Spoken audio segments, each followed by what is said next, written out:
What's going on? This is Ola coming to you live from my Empire Pro Studios. Welcome.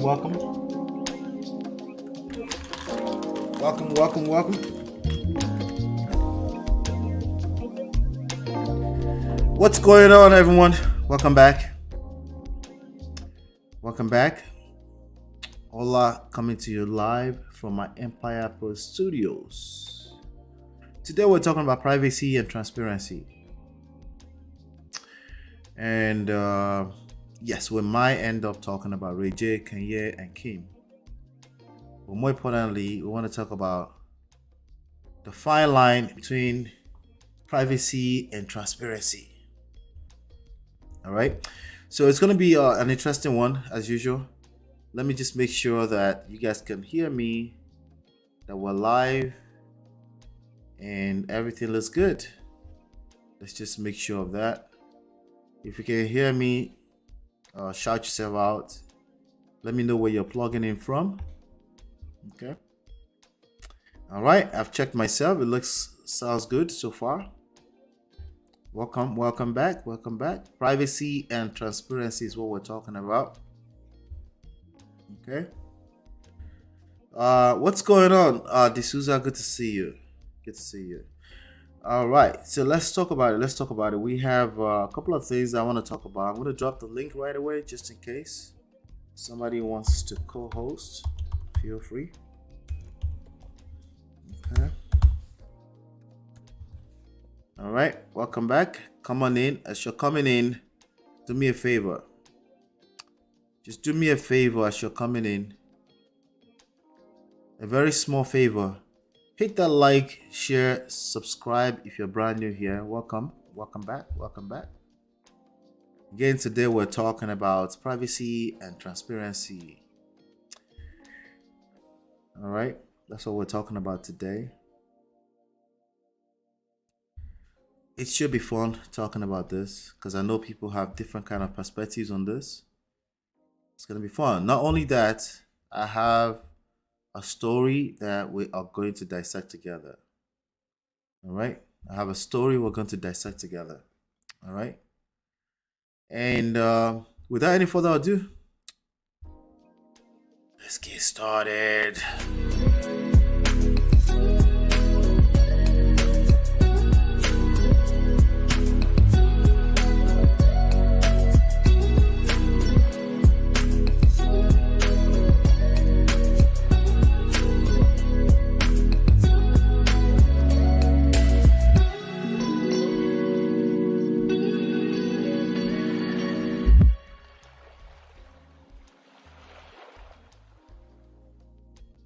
All right, welcome back. So we're talking about privacy and transparency today. We do have a story to cover. There's a video I'm looking forward to. I've scheduled this session for a while, so it might take me a minute to find this video, but I think I can find it. So for you, what does transparency mean for you? To what extent? Is it an absolute for you? Can you think of scenarios where you're like,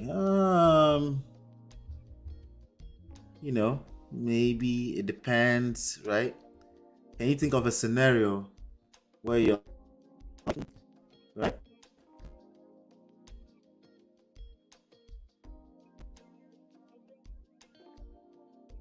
Let me see here.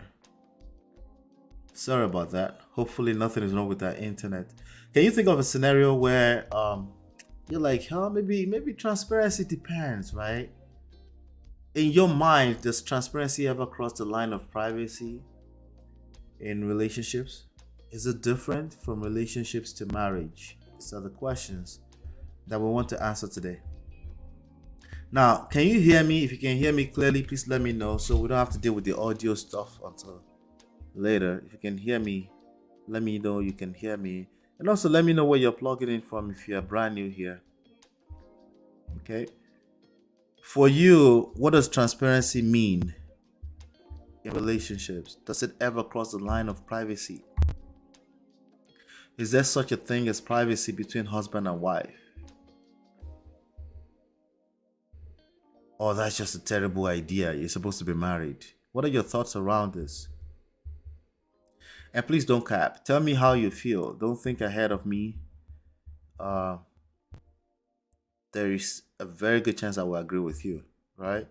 There's also a very good chance I won't, right? But let's talk about it. Let's talk about it because this is a real issue in a lot of relationships, right? It's a real issue in lots and lots of relationship. People get into relationships. Um, they spend 3 years dating. They get married,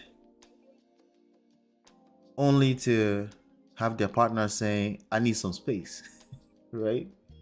Wait, what space? We're married. Are you mad? Are you mad? You need space for what? By the way, I've seen men ask for space from a woman. Is usually the story is usually a woman asking for space, but I've seen men ask for space too. Right? So, I'm gonna be talking. I'm gonna mute the camera for a second, just so I can search for something here. But I'm talking, right? So, in your heart of hearts, okay. Again, I just want to know what your thoughts are, right? And I see some of you commenting. I'm gonna come and shout out in a second. Privacy and transparency. Privacy and transparency is what we're talking about. Is there a correlation between privacy and transparency for you? In marriage, is just such a thing as transparency? In relationship, when you guys are still living apart, is there such a thing as privacy? Right? Is there such a thing as privacy? I want to know your thoughts. You can start sharing your thoughts right now. Okay? Is there such a thing as privacy? Or this is just totally ridiculous? Is the world changing? Did our forefathers have transparency? Was there such a thing as privacy with our forefathers? Right? These are some of the things I want you to be thinking about, by the way. Is there such a thing as privacy with our forefathers, or was just wide open? Everyone was able to access any room, because if you really think about it, there was no, what do you call it? There's no phones. There's no smartphones back then, right? There was no smartphones. So comparing two different generations together usually is some kind of cap, and people are using it. People are usually using it to justify a point, to justify their own BS or bias. Same thing, right? That's usually what's going on. What are your thoughts? I want to know your thoughts. What are your thoughts around privacy in relationships in a marriage? Can you think of a scenario where, you know what, I think it's a real thing? I think sometimes, is there such a thing as individuality? Should there be such a thing as individuality once you're in a marriage with a person? Now, here's another one, okay? Are there scenarios that will put you in a position where you absolutely feel like, yeah, I need to have my own individuality? Now, think about this, right? We have some new age people. They will say, get your own money. Is that a good thing ever? By the way, there's no right and wrong answer as usual. Let's just talk about it, right? Let's have a conversation around it. Is there ever a good thing that comes out of your own privacy? Your own thing. Let me build my own house in Lekki. Everyone have their own. That way, just in case something happens to the relationship, maybe, we know the percentage these days, 50% of relationships are ending, right? Happy Monday to you, by the way. I realize today is Monday. Today is Monday. Everyone is trying to get back in the spirit of work. Everyone is trying to get back to work. But they already got back to work and, you know, everybody's tired after a full day of Monday work, right? So yeah, that's what we're talking about today. I'm trying to see the video I am looking for. I think I should be able to find it. It's a very important video for this lesson. If I can't find it, that's fine. We have the story to go through, and I will make sure I share that video later on regardless. But it's not really that deep. It's not that deep. All right, let's do this. Let's get back to some work. Let's get to this story together. Today, it looks like we're going to keep it super straight to the point. That's what it's looking like. But nonetheless, it's going to be a good time. And we're going to get some lessons out of this. Okay. All right. So let's see who's here. What's going on, Sahil? Good to see you, brother. Of course, D'Souza said the sound is good. Thank you. We made sure of that. Shout out to everyone. So let's get to it. Let's get through this story, right? And again, it's about transparency and privacy in relationships. We're going to dig deeper. On the surface, I'll tell you the answer right now. On the surface, I'm guessing the answer is full transparency. 100% transparency, honesty is the best policy, right? And in that case, guess what? Well, you're right. You're absolutely right. What about privacy? Nah, you're married. Makes no sense. You're married. Privacy for what? To do what? Right? You're supposed to be one Okon, right? You're supposed to be uno one Okon. What do you need privacy for? Right? I agree. Well, you're right. But there's a problem. There's a big old elephant in the room that we have to talk about. D Love says, I believe there should be financial privacy. You don't really need to know every dime in my account.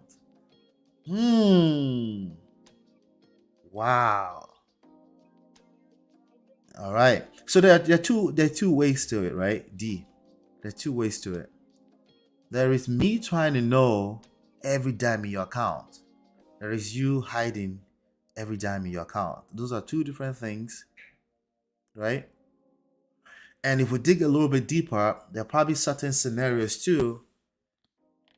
Some things have happened in the past that put me in this position where I am now snooping around trying to find out exactly how much do you have. In fact, there was a show that was released on YouTube, one of the series that Nigerian Nollywood people be releasing on YouTube, where this lady was hiding. This guy was broke. They were married. That's not the story I'm going into, by the way. Guy was broke. They were married, and he was working on a startup. So he was completely broke. He didn't even have money to buy a new laptop, something like that. I'm paraphrasing a little bit. I don't remember the full thing. And this girl was doing well in her business. The wife was doing extremely very well, and she had some cash actually stocked away in the house. So one day, the guy was just doing regular, just walking around the house, stumbled into some kind of secret bag in a closet somewhere, and lo and behold, a big bag of cash. So what did he do? What did he do? What would you do if that was you? Your partner had told you, like, they can't help. They don't really have anything laying around. They know you're broke. They empathize with you, but they don't have money. You guys agree they don't have money. But you kind of know the business is doing well. It's just there's no money laying around to help him. He's broke. Now, either you're the woman or the man. What would you do if that was you and then you stumble into a bag with a load of cash in the house and you were broke? In fact, you didn't have the money to buy a new laptop so you can continue working on your dreams, the startup. What would you do? I want to know. I want to know in the comment area, what would you do if that was you? Agreed. And I want 3 accounts. If I ever get married, his, mine, ours. Okay. I don't. We have minimum. I'll tell you this much. We have minimum of 3 accounts. We have much more than that for other reasons. But I agree 100% with that as well. Right? What would you do if you stumble into a bag of cash and your spouse told you there's no money? I'm always gonna need privacy. It's healthy. I feel you.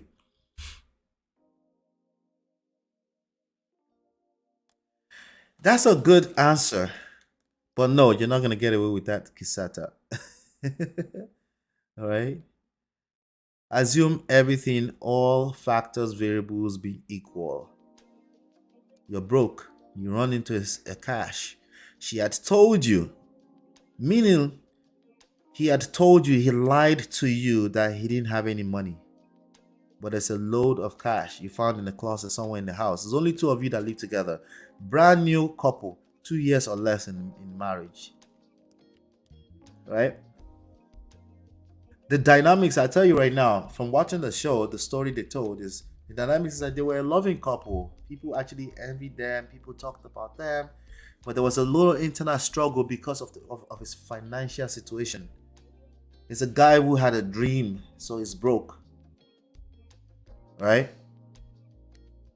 That's what we're dealing with.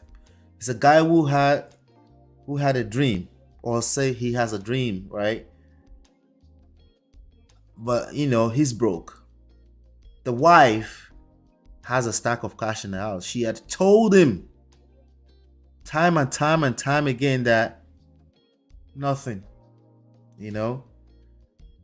and all he needs is just maybe, I don't know, $200 to buy a new laptop so he can continue working, maybe a little cash in the pocket. Because they didn't really, in the story, they didn't really talk about bills. It didn't seem like bills was an issue. Right? And then you happen to be the one who is broke, wife or husband, and then you stumble in this stack of cash. What would you do? I want to know. It's not that tricky. Come on, ladies and gentlemen of prestige. It's not that tricky. It's betrayal.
Oh yeah, I was saying, thank you so much for that, D'Souza.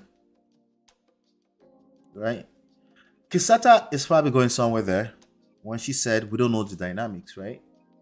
We don't know the backstory. Maybe this guy, we don't know if this guy has a terrible habit with money. We don't know if he's a gambler, right? Is he a gambler? Like, has he gambled with their money in the past? Is it like anytime you show this guy some money, that money is going to be gone? He's going to have a reason to spend it. And like, we don't know the backstory, right? These are some of the questions that we never ask. So maybe Casetta is going somewhere there, right? But like I said, everything else being equal. Let's assume best case scenario, right? It's just a guy who is going after his dreams, is broke right now, he needs a little something. He needs a little something to get by. And you as a wife, you had told him time and time and time again that you wish you could help, but the business is struggling a little bit. We have to, and then he runs into this stack of cash. The story goes much more beyond that, by the way, but it's not really important for this topic. I think, if I remember well, I think the cash ended up coming from another man, something like that. But that's not really important right now. Let's stay on the part that there was an outright lie. If you're lying about this, what else are you lying about? Right? But then again, maybe she has a reason to lie. We don't know. So I'm not really getting much answers from you, ladies and gentlemen of Prestige. I guess you're waiting for my answer. What he did was that he took the cash. He took the cash and went and took care of himself. And he ended up, according to the story, I think he ended up using the cash very well. But then she started looking for the cash. Remember, she had told him, right, that there's no money, right? So now, how are you going to tell your husband that, wait, there's a cash I put in this closet, where is it, right? Then you become like, found out, right? So it become very complicated. She was looking for the cash, and he just pretended like, since I didn't know there was a cash in the house in the first place. You're not going to come to me and ask me about some kind of cash that I knew nothing about, right? So it became a serious tension within their marriage. Because she couldn't say what was the problem, but there was a problem. What's the moral of the story? Well, I always say, listen, sometimes lying and cheating is probably the options you're left with. In real life, I'm just being honest with you. Considering that you're an emotional being, you want to protect yourself, you have backstories, you have things. Like when somebody says, I'm going to go build a house, he's not going to know about it. I can't really judge them. It's a wrong behavior, just like cheating is a wrong behavior. But I can't judge them because they are the only one that knows their backstory and why they feel the need to do that to protect themselves. And people have gone through a lot. You just never know. You just never know what people have gone through. And especially when you don't know what people have gone through, you need to slow your roll with judgmental behavior. You need to slow your roll with blame, shame, guilt, condemnation behavior, and judgmental behavior, because you don't even know what you're judging. All you can see is what's on the surface. You can see on the surface, this person lied. Okay, you're right. They lied. But the arrogance actually has stopped you from asking further questions, even when you have the opportunity to help and ask further questions. You're like, no, that's just a lie. Okay, that's just a lie. Okay. Oh, you're right. It's just a lie. You're right. What else? You're not wrong. What else is there to learn, right? What else is there to learn? Feel me? So, let me see. Let's get this comment and then we're gonna get into the actual story of the day. Yep, that's exactly why everyone should have their own account and maybe a joint. My ex took off. My ex took off Um, so I will always protect myself. Yeah. Now, in my opinion, I think it's actually, even if you've never gone through such experience before, I think you should always have at least three accounts in the family. One account is for the upkeep of the house, the household, the family. One account is for you to buy yourself pata when you feel like it. Must you ask every time you want to buy a panties? You have to ask your husband, like, and panties is just a placeholder, like every other personal need stuff. Like, no, I just want to eat a little candy on my way home. Like, do you really need to know all of that? Right?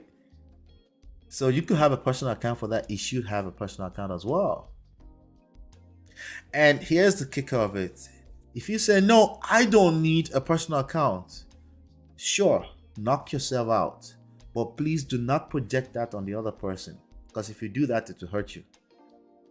Your belief system is your belief system.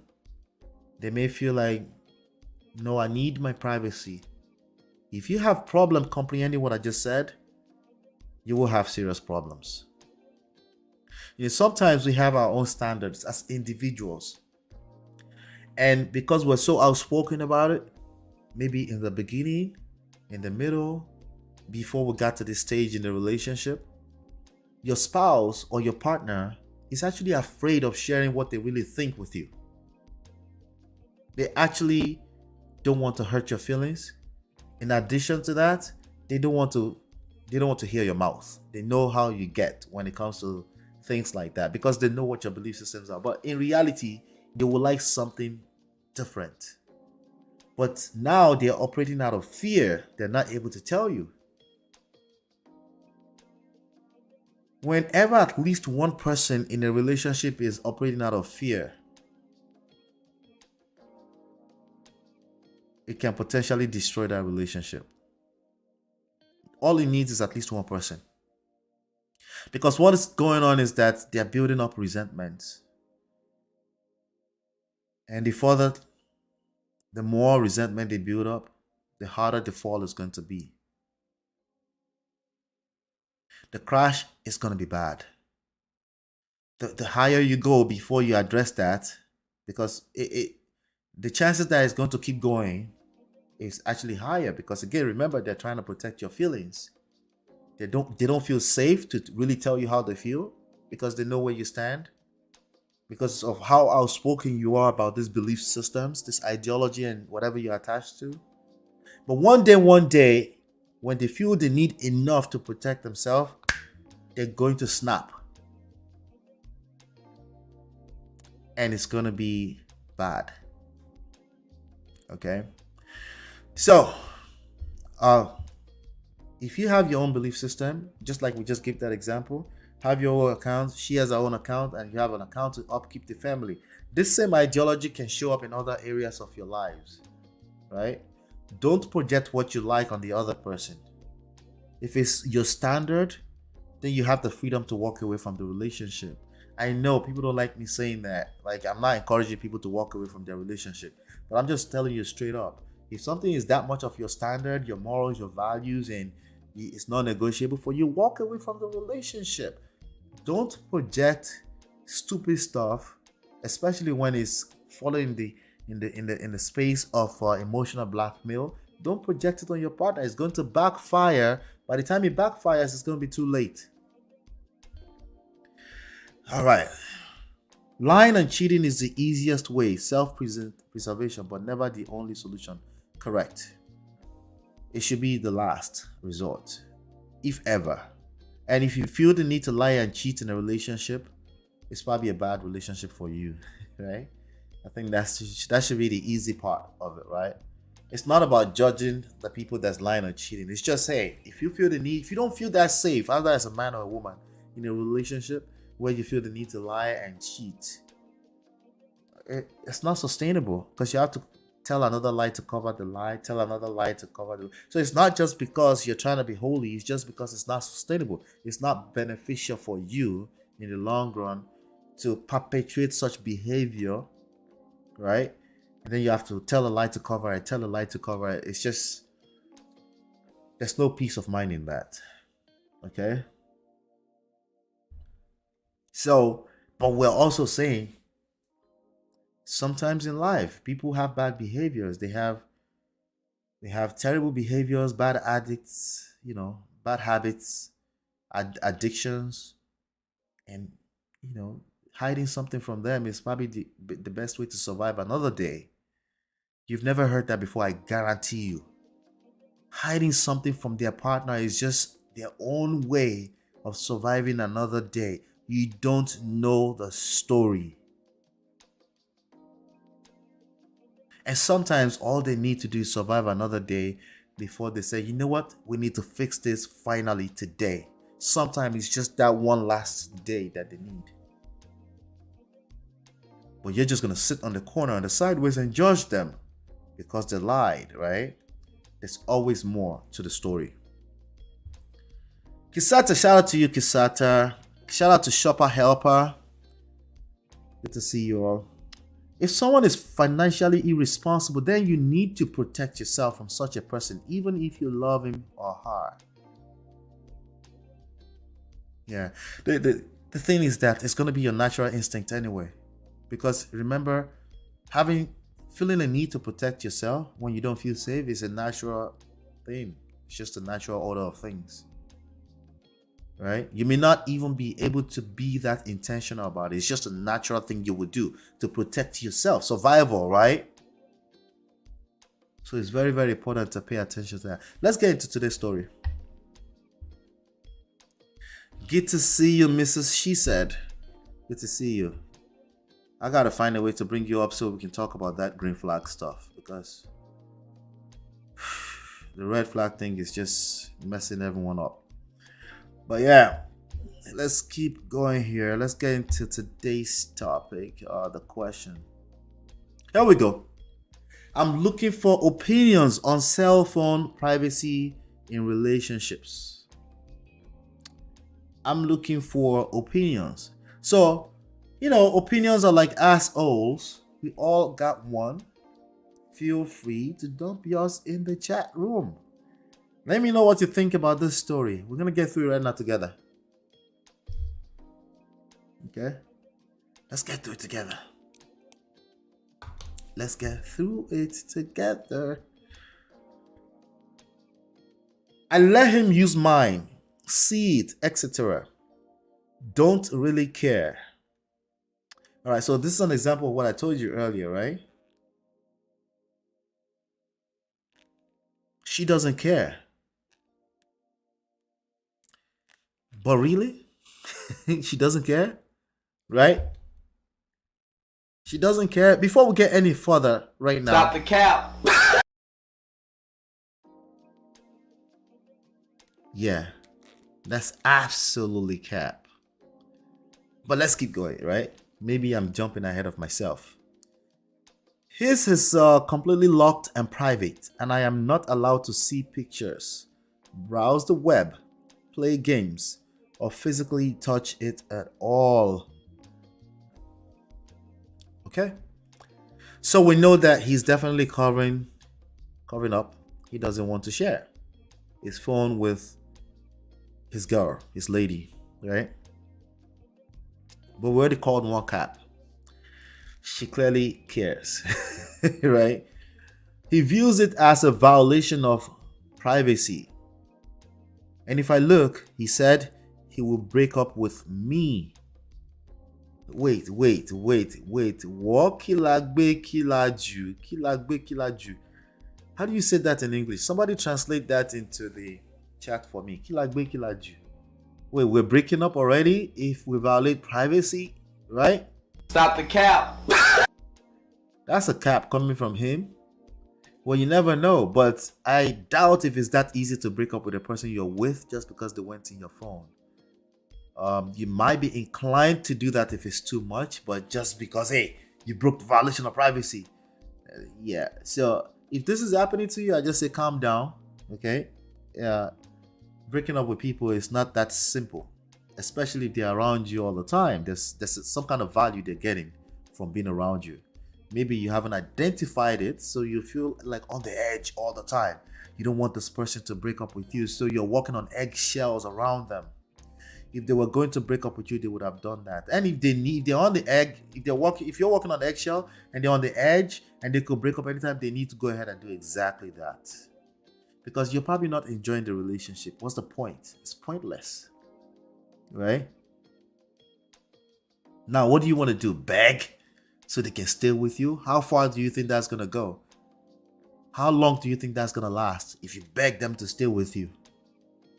Anyway, to tell you the truth, I don't think I would want to look if it wasn't so off limits and a deal breaker for him. Oh, that's a good point she's making. Right? I always tell you the mind works in reverse. Right? If a person is trying to leave and you say, please don't leave, guess what they want to do? They want to leave. They want to run away from that possessive, obsessive, needy behavior. All right? But the moment you show indifference, they start to wonder what you're up to, right? And that wondering is precisely almost equivalent to attraction. Right? So it's the same effect. If you're hogging up your phone, every time anywhere you run to, you grab your phone and you're ready and you cover in and all that kind of stuff. Well, it's called curiosity, right? Curiosity kills the cat, right? It makes you more curious. Whenever you don't show everything, it makes human beings much more curious, right? Especially if you call it a deal breaker. Like, really? You have to love in a way that makes people feel free. What level of freedom is in that?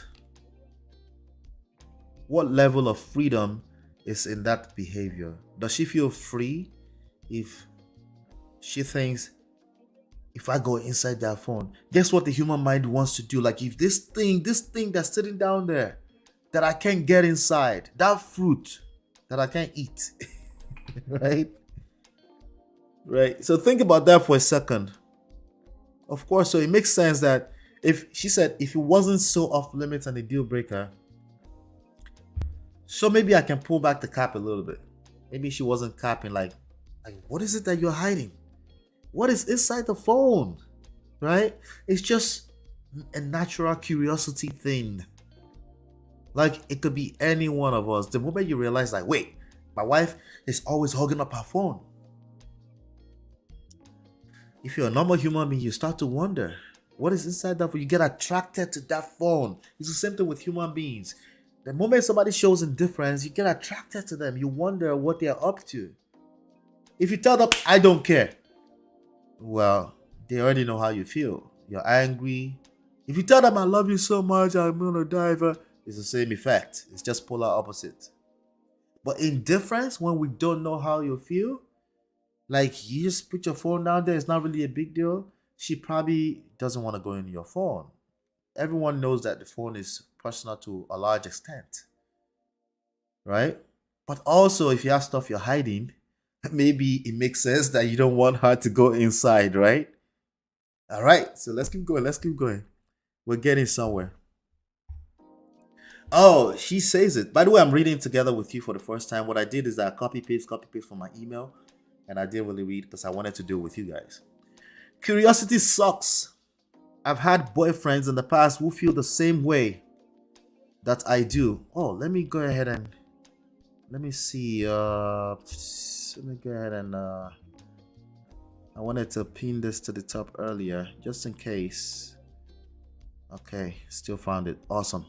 So I pinned the co-host link to the top just in case somebody wants to come up. Curiosity sucks. I've had boyfriends in the past who feel the same way that I do. I would be vaguely irritated if he started scrolling through my messages and read all of them every day. Okay, right? So she's admitting that if, but now it's a matter of curiosity, right? But I also don't have anything that is off limits. This is tricky because remember what I said earlier. you can't really project that on the other person. But then it's kind of hard if this guy is such a if this is such a deal breaker, right? It's very, very hard to take your eyes off of it, to completely ignore that behavior. And by the way, there's a good chance he does that with everything, other things, other aspects of their lives. There's a good chance that he's obsessive like that and he has strict, stern rules. Who knows? Maybe he's been listening to some fake masculine guy somewhere, right? So like, that's my rules. You don't break those rules, right? Who knows, right? And I certainly wouldn't break up with him for looking at my phone. Yeah, because that's not the value you're looking for in that relationship. Who knows? Maybe you like this toxic behavior too. Maybe you're attracted to it. Who knows? There's a lot of people that are attracted to toxic behaviors.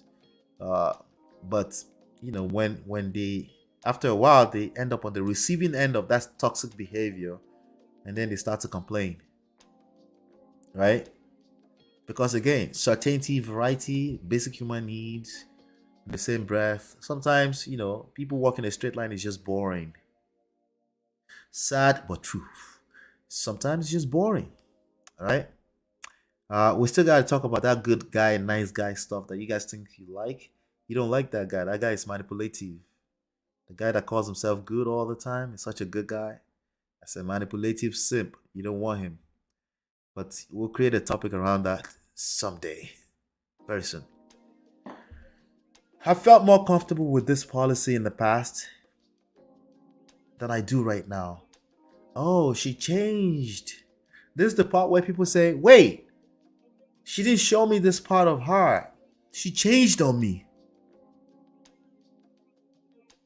Or should we call it evolution? Right? Or is it complacency? Is it growth?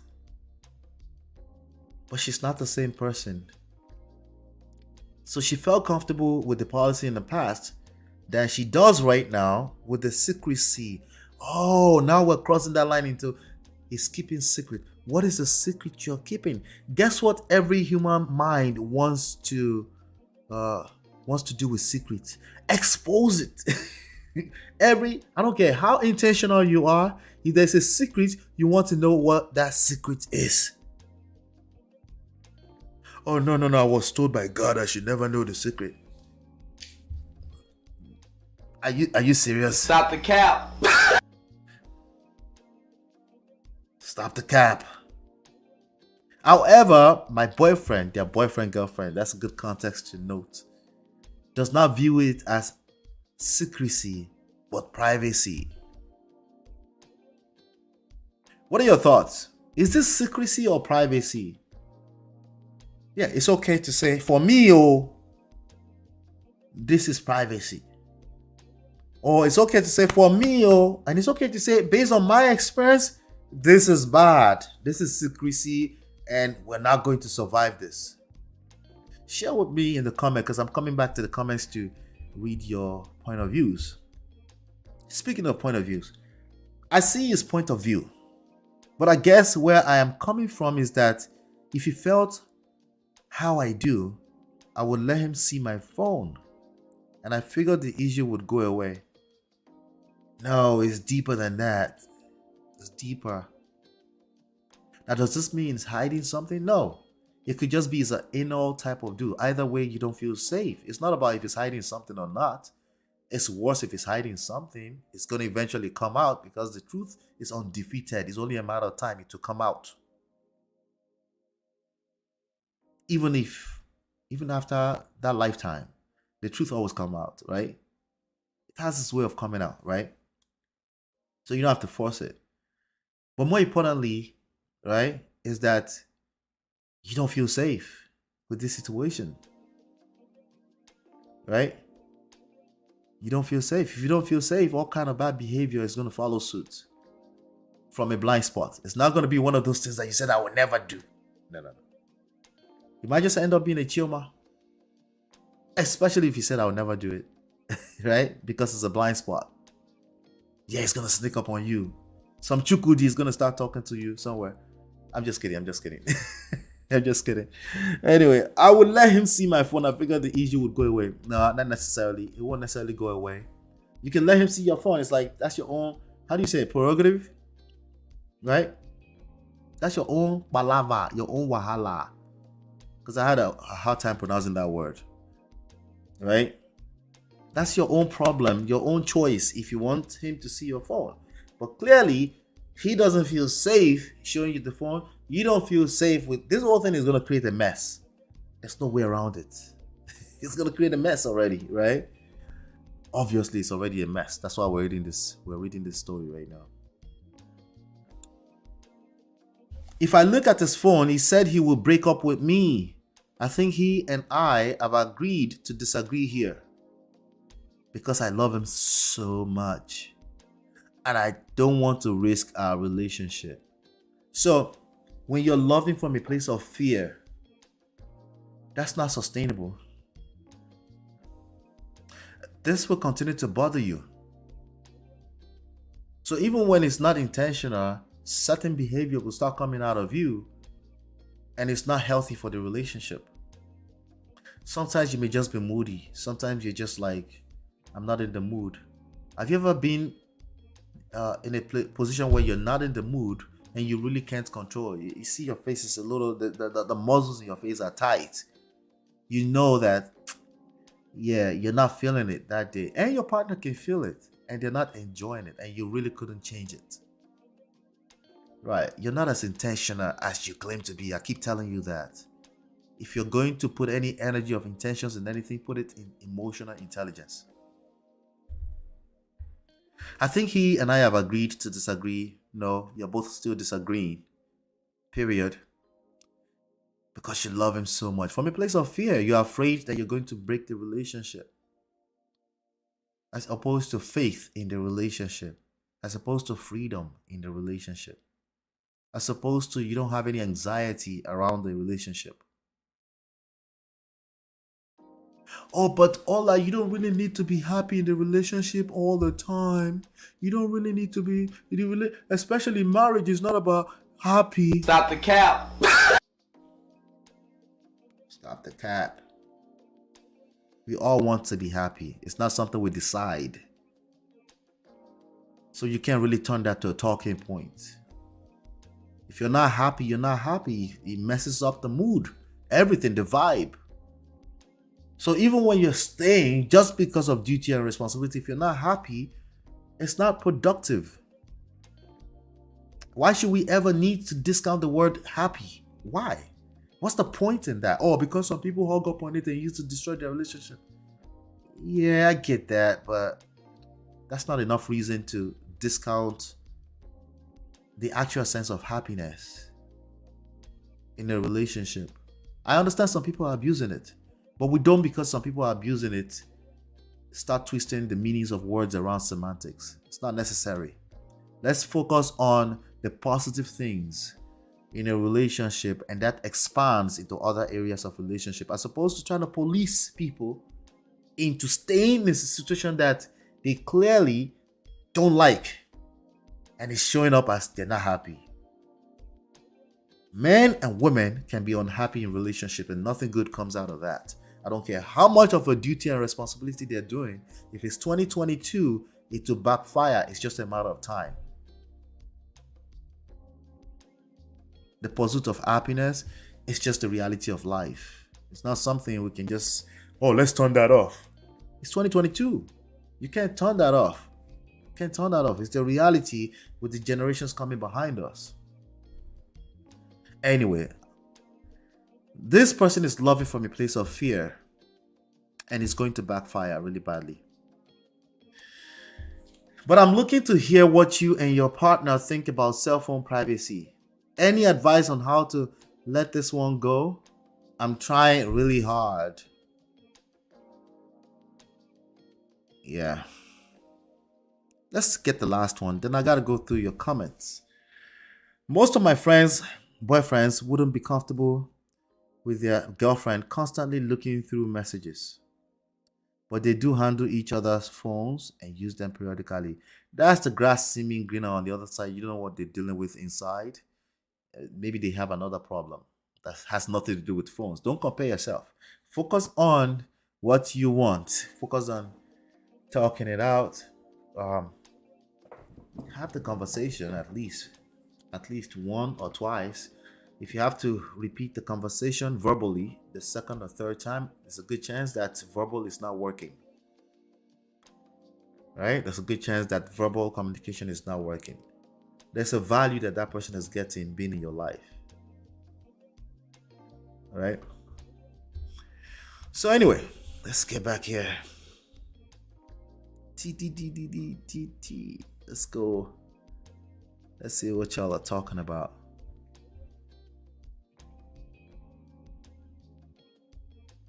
All right.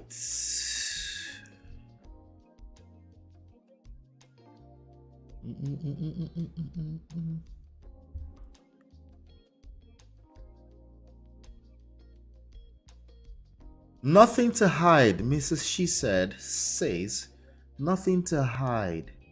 Hobby can look and I have access. However, going through his phone looking and searching for things is never an option. Trust him. Absolutely. You have to deliberately choose to trust. Now, it gets easier with time. But there's going to be a stage in your relationship that you just have to be deliberate and intentional about trusting. Like, hey, I have curiosity. I want to check this stuff, but I'm just going to choose to trust. Because nothing good comes out of not trusting. Right? This anxiety can kill you. Right? Shout out to Esther. Good to see you, Esther. D'Souza, I need 90% transparent. 90%. Come on, D'Souza. 90%. What's the rest of the 10% for? Sorry, I'm a little under the weather. I need 90% transparency. I don't want to learn something important about you, us, from someone else. That's fear, D'Souza. That's fear. Okay? You might end up learning something else about your partner in the future from someone else. It just all depends on how bad or how damaging it is. That could just be your reality, but you shouldn't be thinking of that ahead of time. It will destroy other good things in your life. I would just take my mind off of things like that. There's always something you don't know in life. You will never know everything. But I need 90% transparency. I'm interested to know additional context around that. Kisata says that one now one chance. So yeah. So one chance means, what does that mean, self?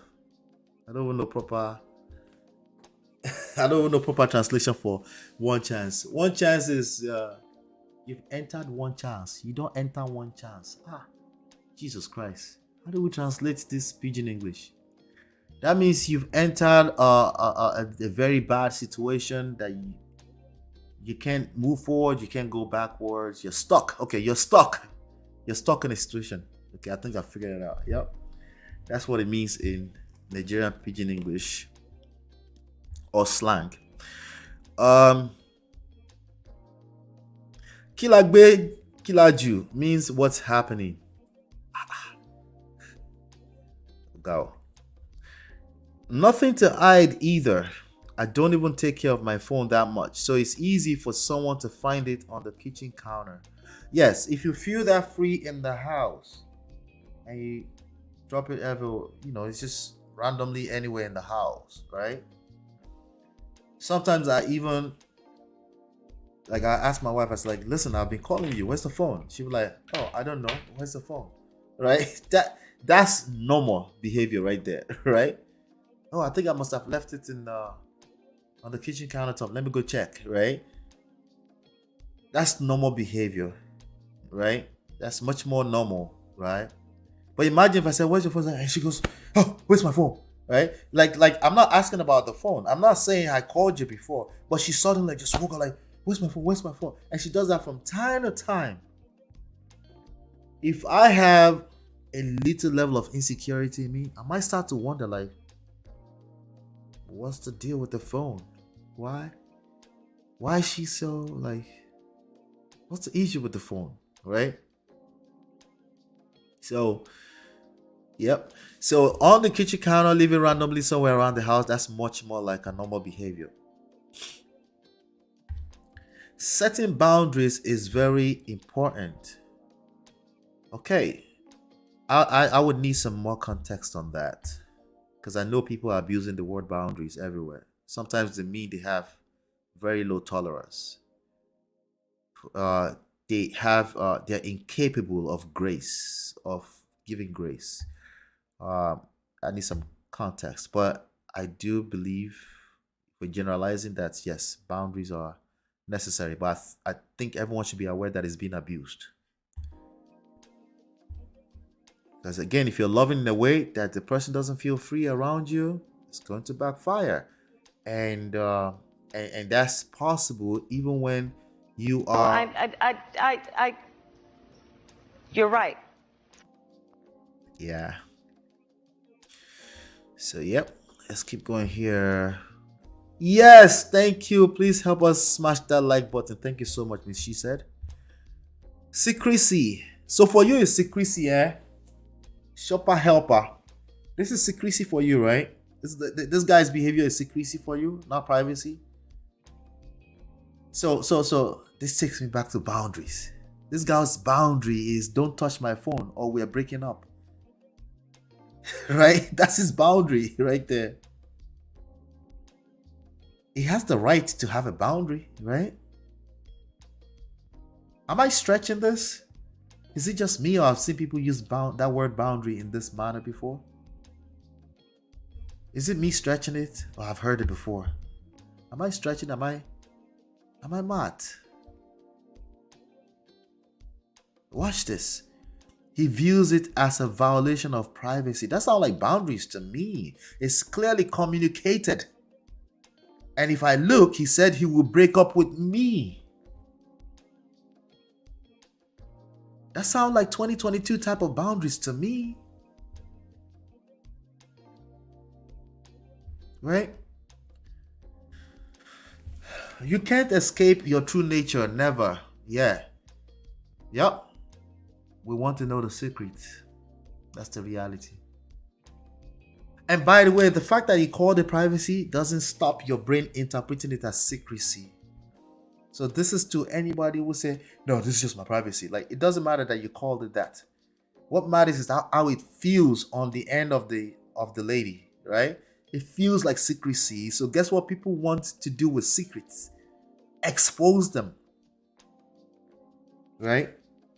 So let's say she ends up exposing the secret, but there's no real secret. But she got caught going through the phone. And now this guy is like, I told you. I don't play that. I don't play that with nobody. You went in my phone. You broke the rules, dog. You broke the rules, right? And it's like it's over. Maybe it was on the edge before. Remember, if this ever happened to you, it needs to be over. It's bad. Okay? And I'm sorry that you have to go through that, but it probably needs to be over. If you ever went through something, if you ever find yourself going through stuff like that, you probably have been walking on eggshells and you're not enjoying the relationship anyway. Not only that, the relationship is not productive for your life.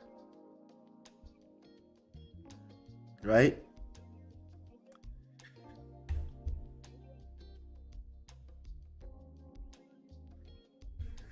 We called it before the cell phone era. Yes, yes. Oh, by the way, she said I've been married for over 20 years. Last time I checked, I think something like that. So she knows what she's talking about. We called it before the cell phone era. It's like looking in his wallet for money. Is that money or numbers? Oh, for numbers, like the black book.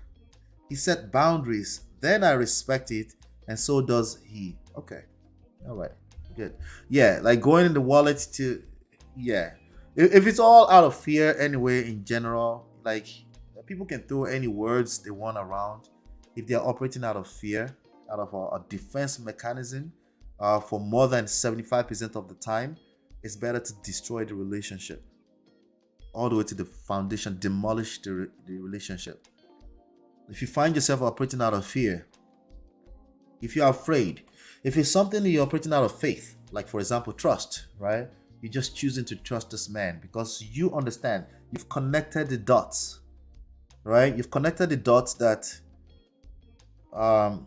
you have foresight to see the reward of this behavior, and you choose, and you just choose, like, you know what, I'm going to respect boundaries, right? If that's where you're coming from, it depends on how you feel as a person.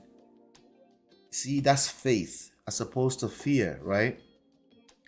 But if you're operating out of fear because somebody draw a line in the sand for you,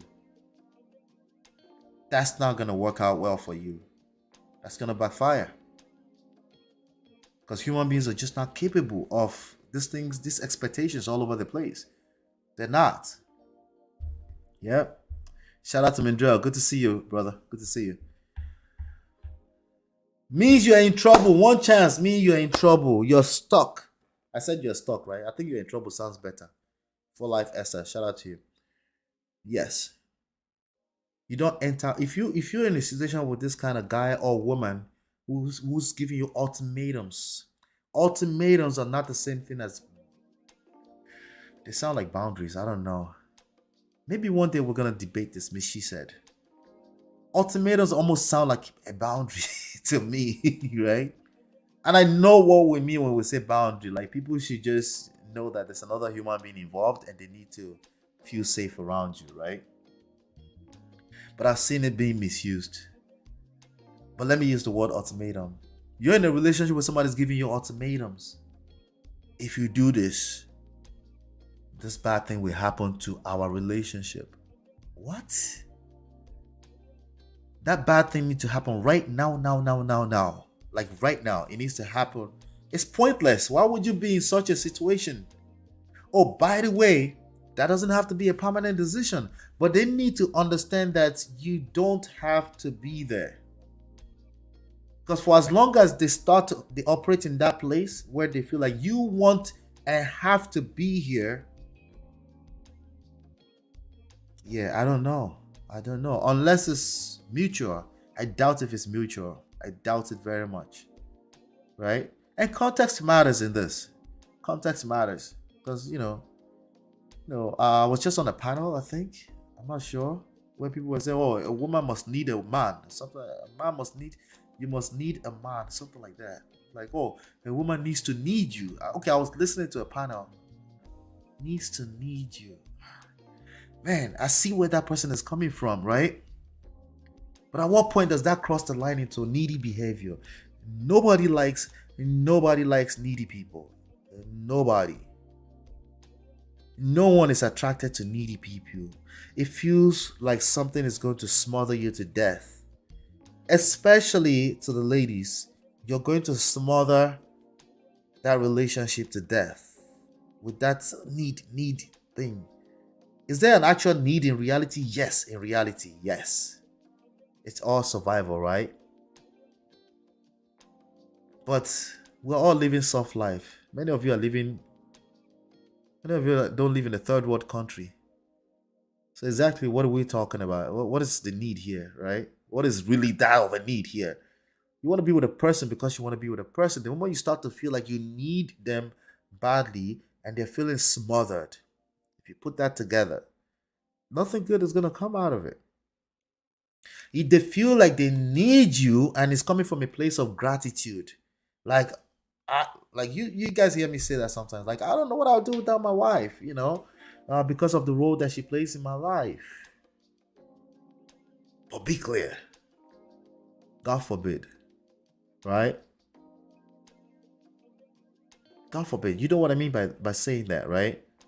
I can't operate like that 100% where, I'm just like, what if, if I lose you? You start coming from a place of fear. It's only a matter of time. That fear is going to destroy. People think fear is a good thing. I'm like, wait, in what world is fear a good thing? Would you rather your child is able to come to you and be comfortable sharing everything with you, or you rather they're afraid of you? When you say fear, what do you mean? Do you mean like they're frightened? Is that what you mean? Right?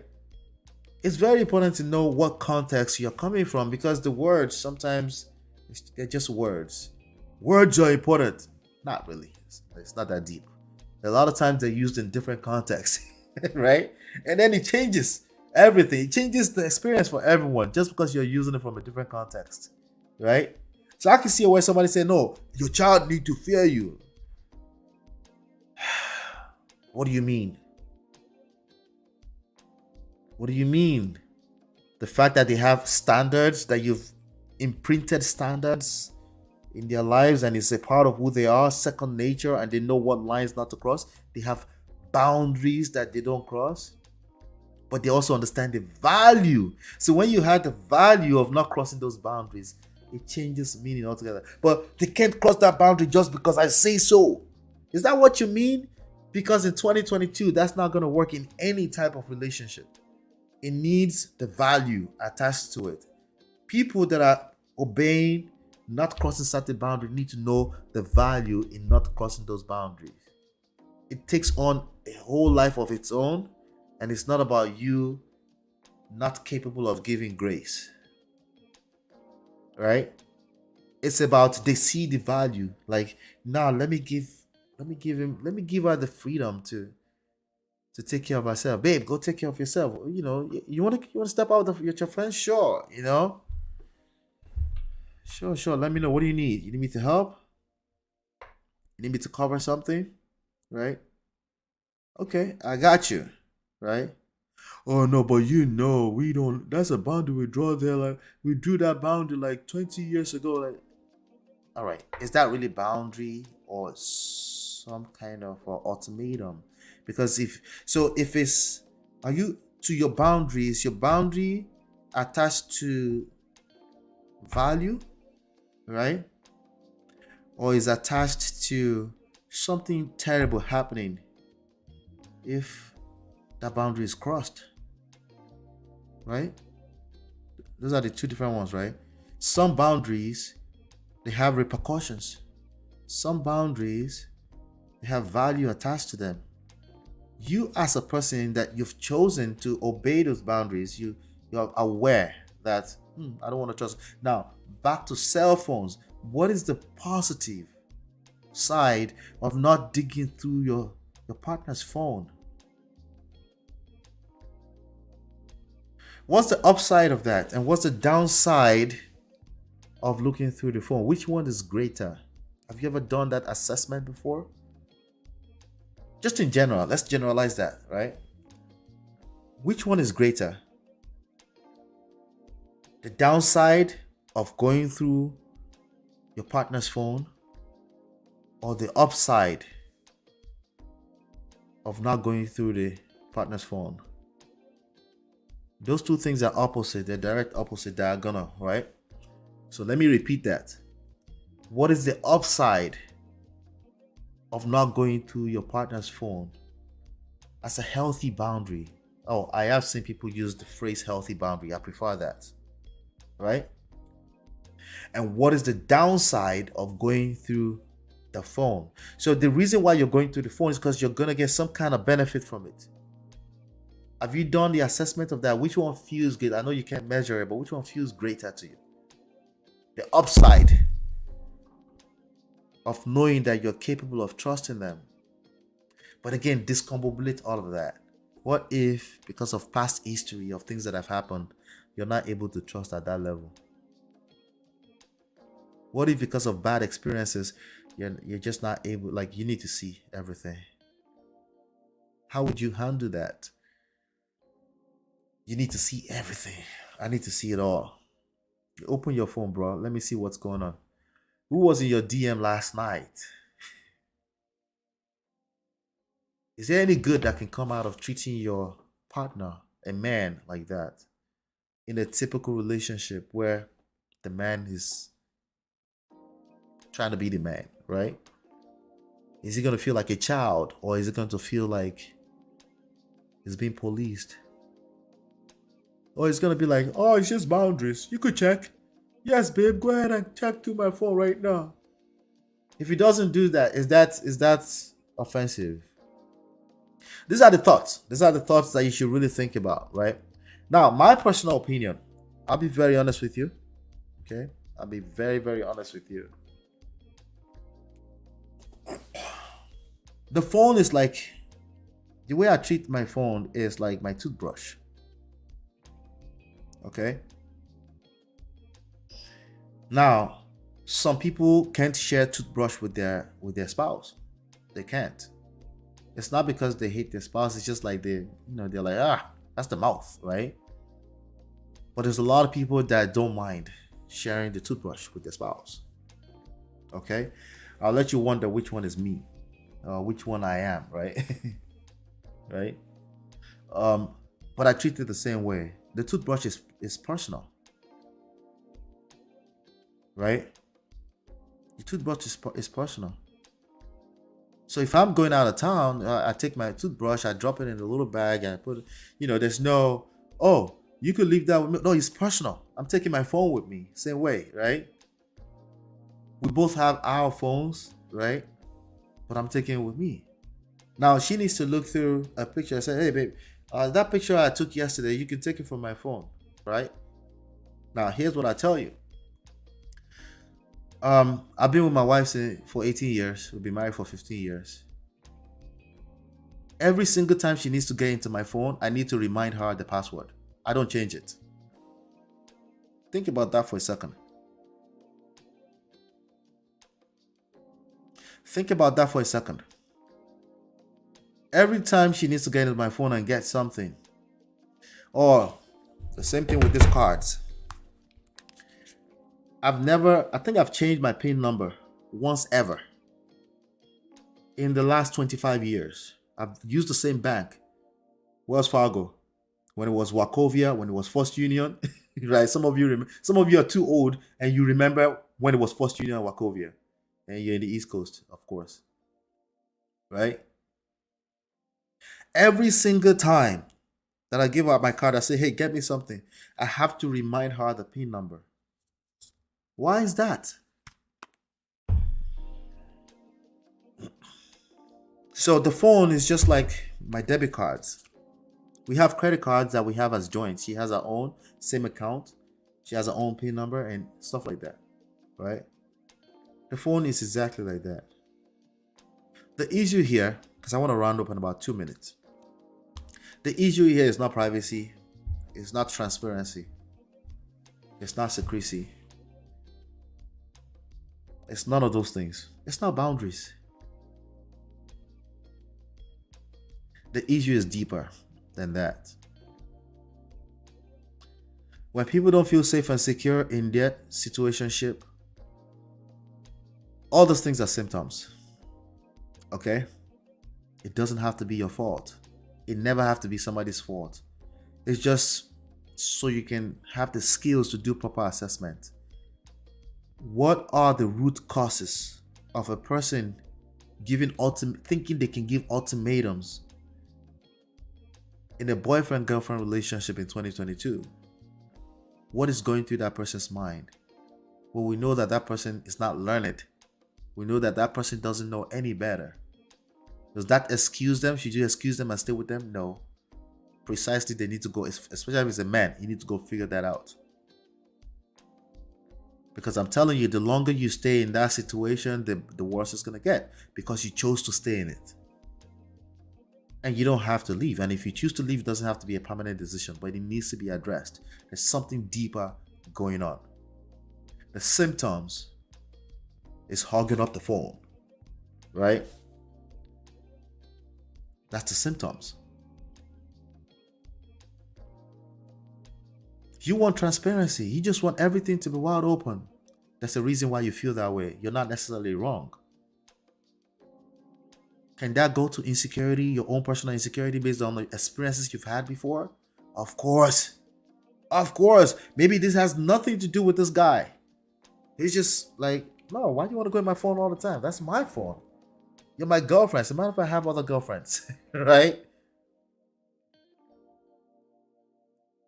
Right. Plus the story is it's one-sided. We don't know everything that's going on there, right? It could just be insecurity. Like I said, it's deeper. It's neither privacy nor transparency. It's the easiest angle to go. It's the easiest thing to pick on when we have these stories when we have these people discussing this topic, no, everyone should have access. The question is that why is it that the other person doesn't feel safe to allow you access? Oh, so that's got to be my fault. It doesn't have to be about fault. That's just a way for you to get stuck in the conversation and never want to assess the real reasons. Right? You're enjoying you're enjoying the effect of the drug of just complaining and never wanting to dig deeper to find out what is really going on. You're right. It's our fault. It's your fault. Whatever choice you make, whose fault is it? Oh, you're right. But that's not going to solve your problem. That's not going to solve your problem. I don't know. Maybe it gets you closer. Some people claim it gets you closer. But in a romantic relationship, I doubt it. I doubt it. If you're right, a lot of time you're creating resentment on the other side. If you're obsessed with being right. Because after all, you're always right. What does that make the other person? Always wrong. You think that feels good on their end? If they don't feel good, you think they're going to produce good fruits in that relationship? So there's deeper reasons. There's deeper reason. What are you covering? Why do you need to see everything? That's not the question. What is it that this person is feeling insecure about? Is the question. Wait, why are you covering everything up? That's not the real question. The real question is that, wait, they don't feel safe to leave their phone around? They're hiding something. You're probably not going to, if they're obsessed with their phone like that and they're carrying it everywhere they go, you probably need to talk like, listen, looks like you're always taking your phone everywhere. Are you hiding something? If you can't say, no, babe, it's just, I like looking at stuff on my phone. I'm on Instagram. I'm just being entertained. If you can't say that, if you say things like, if you go in my phone, violation of privacy, your problems are deeper. That's an ultimatum. That's a person that's having trouble identify the real value that they're getting from being with you. They absolutely feel like they have options and they should go exercise those options. Because if they feel like you're disposable like that, yeah, I don't know. So I would definitely approach individual professional help, a counselor, your pastor, talk to them, tell them how you're feeling, and see if they can help you. You can tell them a little bit more of the context of the story, and maybe they can help sort through that. But it's not good. And the problem is not secrecy, privacy, or transparency. Those are the symptoms. You can fix that, but it will keep coming back. Now you have to take a flu shot every year. Right? Yes, so shout out to all your shout out. It's a weekday. What we're going to do is that the weekday we're going to keep it to our 1 hour, and we can do extendeds on the weekends. I had a good time hanging out with you, ladies and gentlemen of Prestige, over the weekend. We did some crazy numbers, so we'll definitely keep coming back. So I'm going to see if I can stagger some of the weekdays, do 1 hour, and keep it that way, unless there's really, really an important story that we need to cover. There's a video that I stumbled into 3 weeks ago or so that created this topic. I can't find it. It'll be too much. I'll be wasting you guys' time. But I think we extracted some good lessons out of this so far. Shout out to D'Souza, Mindrell, Shopper Helper, For Life Esther, Miss She Said. I'm gonna message you. I wanna know more. I want this audience to know more about that green flag stuff. So we gotta make that happen. Let's see. D Love, Kisata. I know a lot of you are in the Europe, so you're probably trying to get to bed. So I'm gonna let you all go. The membership is wide open now. Feel free to use it, to support the platform. But yeah, this was another good one, another classic in the bag. Hopefully you've been enlightened and educated. I'll see you on the next one, and peace.